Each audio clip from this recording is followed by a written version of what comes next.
The big news is that Sony will be selling an entire album of unreleased tracks later this month. Do you think Michael would have approved of this, John? I think he wouldn't even approve of the video game. He did. Moonwalker was the pinnacle of Michael Jackson-based video games. Genesis. Yeah, the Sega Genesis game. Game. A move, you did a special move where you could dance. The other bad guys would join in dancing and then die. That sounds amazing. They couldn't handle the dancing that Michael would put on. The dancing was too amazing. Yeah. That's crazy. There was actually a video game like that. Yeah, on Named Sega Moonwalker. Genesis and a stand-up arcade.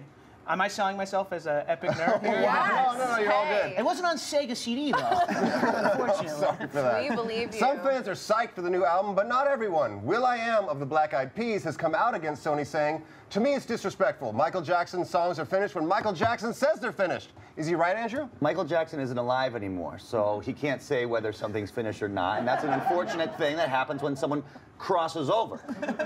This is True. like if a master dies, at some point their work, whether it's finished or not, wants to be experienced by the public. An entertainer has a relationship not only with themselves and their business partners and their family, but with the public. That's what makes them a star. And when Picasso died, you think you don't want to see his unfinished sketches? It's all open territory. You understand it's not a finished song, but people still want to hear it. But where's the line? Are we going to start hearing like voicemails from Michael Jackson? Are they going to get released as CDs? It's I would like to hear this that, is when yeah. Michael called me and he was all half in the bag on pills, you know, like.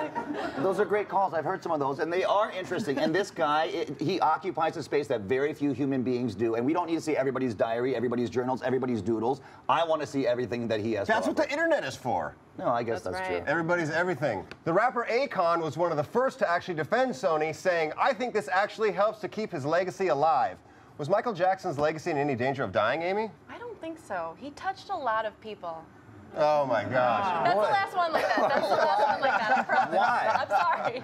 I think that this actually helps his legacy because I think that people are interested in things like this. I love the Beach Boys box set that has outtakes from the Pet Sounds recording. See, I love there you go. reading Kurt Cobain's notebooks, although he seemed really troubled in those, I gotta say. Yeah, If what's only up with someone him? read them 10 years ago. I know, How long right? ago was that? It was a while. More than Okay, that. more than 10 Yeah, years. we're Well, old. what if someone read them 10 years ago? They could have built a time machine by now and went back and That's saved true. Kurt Cobain. But I think you're right. I think that as long as people understand that these aren't Michael Jackson's songs that he's ready to have out to the world, that these are works in progress. Because like will.i.am says, until something's actually finished, you know, as a musician, you can record something different or have a change of heart and think, well, what if I did this? It still counts. It still counts. I want to see Michael on slot machines. I want to see Michael with themed restaurants. I want to see him like Elvis. I really do. I want to see him occupy that space over the long term, and I think this is the way to do that.